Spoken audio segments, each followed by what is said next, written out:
Magandang umaga, magandang tanghali, magandang gabi, mga kaping. Pink Rose Santiago Vlog, Pink Rose TV. So, ngayon, tuklasin naman natin ang isang hidden gem dito sa Paco, Ubando, Bulacan. Mga kaping, ipapakilala ko nga pala po sa inyo ang aking pinsan, ang may-ari po ng, anong pangalan nga nito? 139 Mamus Food Court. Ayan, 139 Mamus Food Court. Siya po si Chef Moti, ang aking pinsan at ang aking naman pong uncle, si Joel Santiago. Ayan. Ito po ang lahi ng mga Santiago. Ngayon, pwede naman pong tatanungin natin si Chef kung ano ang pinagsimulan, anong inspirasyon mo, at naisipan mo magtayo ng isang restaurant. Bali, nagsimula kami noong 2021, nag-start yung pandemic. So, halos lahat ng lugar sarado. So, hindi kami makalabas ng bayan namin. So, naisipan lang namin na magtayo dito para hindi na kami bumiyahe at pasupo sa panganib yung buhay namin. So, may experience naman po kami sa mga pagkain. So, ito na po ang aming nasimulan. At hanggang ngayon po. Pero, naalala ko, nakita ko nun sa Facebook, nagsimula ka sa coffee, mga kape at milk tea. Opo, yun po. Parang nagsimula kayo sa kiosk lang, parang gano'n, parang bintana lang, gano'n. Tapos, anong naisipan at medyo lumawak? Medyo dumami kasi yung mga pangangailangan ng mga tao na nakapaligid dito sa Ubando. So, patuloy po kami nag-explore at nag-a-add po ng mga pagkain para po makita lahat ng gusto nilang pagkain na matikman. Ayun. Ano naman ang specialty mo, Chef? Siyempre, yung unang-una dyan yung coffee ko, siyempre. Then, may mga sandwiches namin like clubhouse sandwich, braised beef sandwich, tapos yung siomai ni Mama. Ngayon, ano naman ang maipagmamalaki mo na specialty? Unang-una yung, siyempre yung specialty ko muna yung kape ko. Oo. Tapos may mga sandwiches din kami, yung clubhouse sandwich, braised beef sandwich, tapos yung siomai ni Mama, napakasarap. Lahat yun homemade. Then, Sariling talaga gawa. Opo, sariling recipe po yan. Secret recipe nila. So ano naman Tito sa palagay mo ang naobserbahan mo dito na yung flow ng tao, sila ba ay bumabalik-balik? Oo naman, kahit ako'y nasa abroad nakatutok ako sa CCTV. Ayan. Nakikita ko yung traffic ng tao, in and out, dumaramin, nangungote, then may papasok na naman.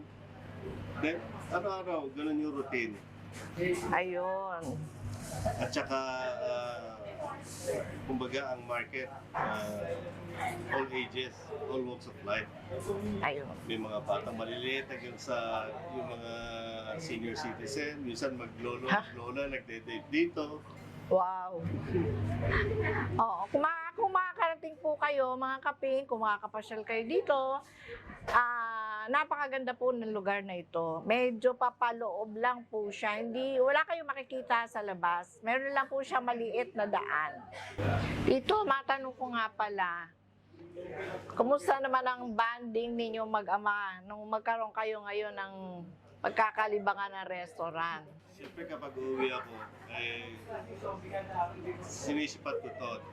Nagmamasdan ko, tinitingnan ko yung galaw ng anak ko.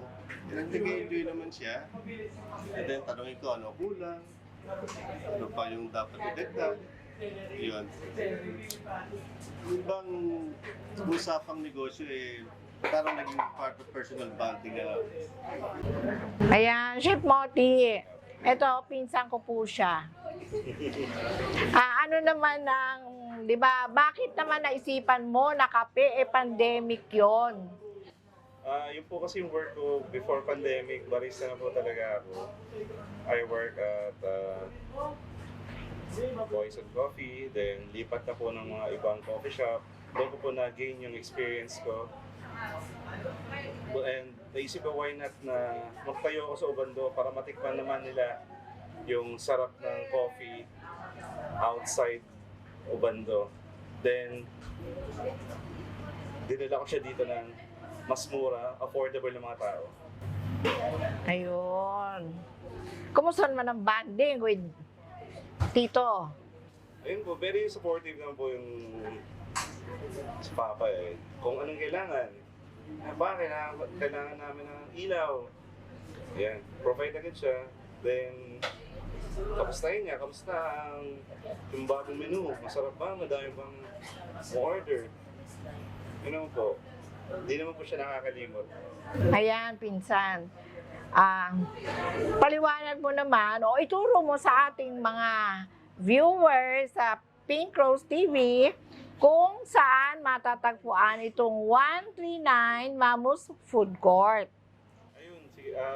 We are located at 139 Pacao, Banda, Bulacan. Pwede niyo pong ipin sa Waze yung Potions Coffee. Then, malapit po kami sa Santo Niño Chapel. Bago mag Santo Niño Chapel. Ayan. At baka meron kang gustong sabihin na o pasalamatan na mga kaibigan mo or kung sino man o si daddy or si mommy. O, di ba? Alright. Unang-unang papasalamat kami sa iyo, Ate Rose, sa pagbisita sa aming lugar. So, inanyayahan ko kayo na pumunta sa amin sa 139 Mamus Food Court, tikman ng masarap na kape at ang mga aming masasarap na pagkain. At gusto nyo bang Cut. Yung oras ng ano doon. Okay po, sorry. Operation. Okay. Gusto ko pasalamatan ikaw, Pinsan. Okay po, sige po. Tapos, bisitahin niyo mura. Sabi mo mura yun. Affordable na. Okay po. Bukas kami simula. Time, affordable lugar. Okay. Sa'yo na. Thank you, Pinsan. 3, 2, 1, action. Ayun, unang-una, salamat po, Ate Rose. Pwede nyo kami bisitahin sa 139 Mamus Food Court at tikman ng aming very affordable na mga pagkain. At hindi kayo bibigoy nito. Anong oras naman tayo nag-o-open? Okay po. Bali, close kami ng every Monday. So, open kami from Tuesday to Sunday, 1 p.m. up to 9 p.m. po. Ayun. So, At pwede ko bang matikman ang iyong isa sa pinagmamalaking kape? sige po. Habang kami nagkukwentuhan dito, matikman natin yan.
Ate Rose, ito na. Tikman mo na yung iced caramel ng Potions ko. Wow! Ayan. Ito ang Potions Coffee. So, tikman natin ng maibigan. Tito Joel, ano namang masasabi mo sa mga kape na ginagawa ng anak mo? Aba, ako'y nagulat siyempre sa experience niya. Nakapag-produce na siya na nakagawa na siya ng ganyang masasarap na kape in different variants. Ayun. Hindi mo akalain. Oh, di ba? Pero may tiwala dyan. Mahusay naman yan simula ng maliit pa eh. Pero talaga simula ng maliit yan, ang first love niya na yung mga beverages. Yung pala naman. Kaya, so tikman natin. Sige po. Mga kaping, tikman natin.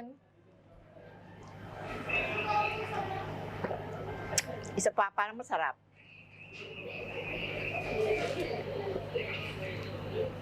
Wow. Try. Subukan natin, mga kaping. Punta kayo dito.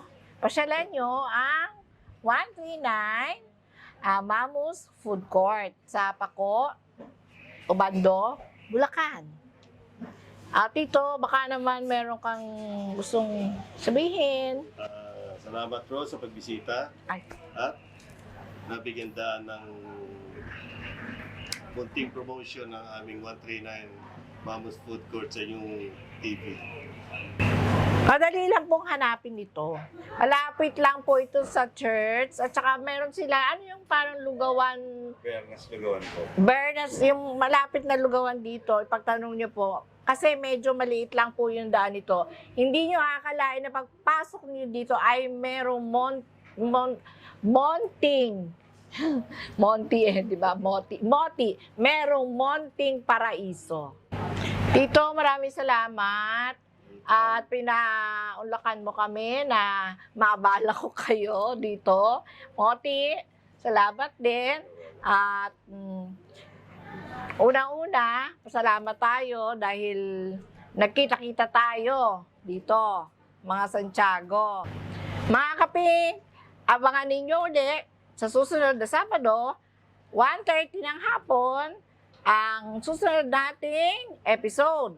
At magpapasalamat tayo sa Circle of Influencers, Mabuhay, PH Digital Network.